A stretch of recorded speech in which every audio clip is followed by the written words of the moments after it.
buenas noches. Aquí estoy en Boston de noche. Yo soy Anabel Gutiérrez. Muchas gracias por tenerme el día de hoy. A todos ustedes en su casita, también a David Suazo.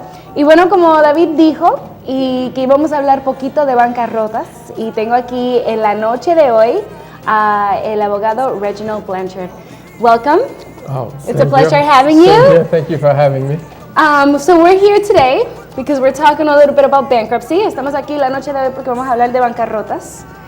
Tell us a little bit,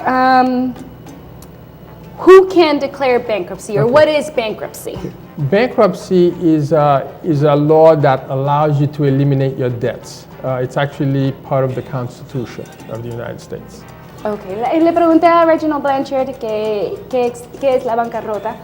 Lo que me explica que es una ley que te ayuda a eliminar tu deuda, ya que mucha gente está en deuda en los días de hoy, como está la economía.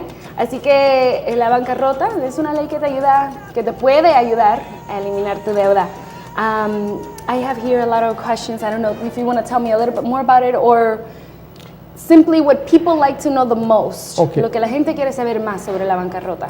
Most people, I mean, the greatest number of people are trying to eliminate credit card debts. So bankruptcy will eliminate credit card debts. I don't want to. Dice que la mayoría de gente piensa en la bancarrota porque quiere eliminar la deuda de credit cards, de tarjetas de crédito. And it will stop any lawsuit. If somebody is sued and they have to go to court, it will stop that. Una bancarrota te puede ayudar a parar cualquier demanda que tengas sobre una tarjeta de crédito. And one of the things that a lot of companies are doing now is once they sue you, they go after your paycheck. They try to do the assignment of your paycheck, or they take a certain percentage of your paycheck. Muchas compañías lo que hacen es que cuando está en colecciones o ya cuando lo demandan, muchas veces muchas personas son afectadas, ya que estas compañías le pueden quitar este dinero de su propio pago de su trabajo cada semana. And also too is when you file bankruptcy, the bankruptcy law allows you to keep certain things. Most people get to keep everything they have. Okay. Lo que él me explica es que muchas personas piensan que cuando uno hace una bancarrota tienes que perder absolutamente todo, y no. Uno se puede quedar con las cosas que son de uno, como su casa, como su carro, right? Like your house, your car. Your car. No tiene que tener miedo de perderlo. They don't have to Money be in scared the of losing bank. it. Dinero en su banco. And it depends on what you have. If you have a car that's paid off, you can't have that much money in the bank. If you have an old car, you could have a lot more money in the bank. So there's a way that a lawyer will look at the things and divide it to make it keep everything. Okay, so if you have an older car, you can have more money in the bank. Right. If you have a newer car that's paid off, you have to have less money in the bank. Okay. Una de las cosas que los abogados tienen que mirar es de que, por ejemplo, porque dijimos que la gente se puede quedar con su propiedad de lo que tiene. Si tiene, hazte cuenta, un carro más viejo, puede tener más dinero en su banco y se puede quedar con las dos cosas.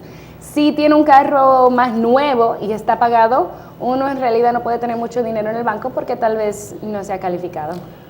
And another thing too is if you have a retirement plan, a 401k, 403b, you can keep all the money in your retirement plan. There's no limit. It could be $200,000-300,000, or it could be $30,000. It's not touched. Okay. Lo que también me imagino que mucha gente tiene preguntas que tienen planes de retiro para cuando se retiran. Lo que dice que pueden tener uno en su 401k, por ejemplo, $200,000, $300,000. Cualquier plan de retiro no es afectado por una bancarrota. Todo eso se queda en su bolsillo. So different people, depending on their situation, each situation is different. So you have people with no house. So with people with no house, it's simpler because we just have to worry about credit cards. It's okay, thank you, no, I appreciate it. So, una persona que tenga una casa es un poquito más difícil. Claro, una persona que no tenga una casa, o sea, que no tenga pagos de una casa, es un poquito más fácil porque uno nada más se tiene que preocupar, el abogado nada más se tiene que preocupar en eliminar su deuda de tarjetas de crédito. Now, if you have a house, the law allows you to keep up to $500,000 of equity. That means that if you were to sell your house and you pay all the mortgages, the money you have left, that could be up to $500,000. Okay. Equity. I'm trying to think of the word in Spanish. Let me give you an example. If your house is worth $600,000, Okay. and you only owe $100,000 in your mortgage. So if you sold it for $600,000, you pay off the mortgage and it's $500,000 that would go in your pocket. You could keep all that. Okay. Because the limit on the equity of the house is up to $500,000, which means everybody gets to keep their house. Exactly, because yes, if you have a house that's worth $1 million, I don't think you need to do bankruptcy. Well, you never know unless you're Donald Trump, but we're not getting into that. Lo que están diciendo, lo que él nos explica es que mucha gente que si tiene una casa y es valuada, haga de cuenta que más de $500,000, hasta $500,000, perdón, no más de $500,000, si uno la vende, si uno puede hacer lo que hace con ella, con que no sea más de $500,000, usted se puede quedar con todo su dinero. Okay, and about the car, the same thing. If you have a car, what we look at is we look at the value of the car, and we look at how much you owe. So if your value of the car is $17,000 and you owe $12,000, that means you have $5,000 of equity, and the law allows you to keep those $5,000. Those are exemptions, that $5,000. Okay. Depending on which law, Okay. Lo mismo con un carro. Si un carro, por ejemplo, usted le debe $12,000 y el carro es valuado en $17,000, una diferencia de $5,000, usted se puede quedar con eso hasta cierto punto, hasta cierta cantidad. Okay, and let me talk about the process. To file bankruptcy is you have to prepare an application that's probably about 45 pages long. Okay. And once you file that application, there's what's called the automatic stay. It's like a restraining order against everybody who's trying to get money from you. Okay. Entonces el proceso, y él me está explicando el proceso de cómo uno empezar una bancarrota o cómo aplicar para una bancarrota. Uno tiene que llenar una aplicación de aproximadamente 45 páginas y en cuanto se empieza el proceso, lo que hacen es que automáticamente todas las cuentas que están delincuentes o todas las cuentas que están en colecciones o que le están sacando dinero de su cuenta de pago de toda la semana, automáticamente se frisan. Right. Now, that application, you really need a lawyer to do it. Okay. And not just any lawyer, a lawyer who specializes in bankruptcy, because it's complicated. Okay. You should not, it's not like you're filling out an immigration form, okay? Okay. You have to know how to, because what happens is, the exemptions, you have to choose.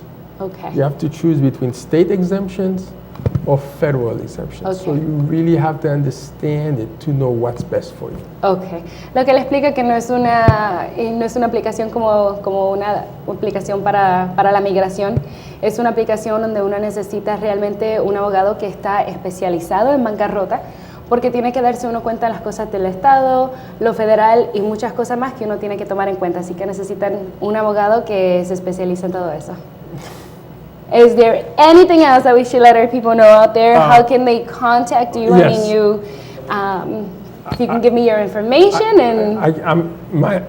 my office is across the street from Ashmont Station in Dorchester, 1939 Dorchester Avenue. 1939? Dorchester Avenue. Okay.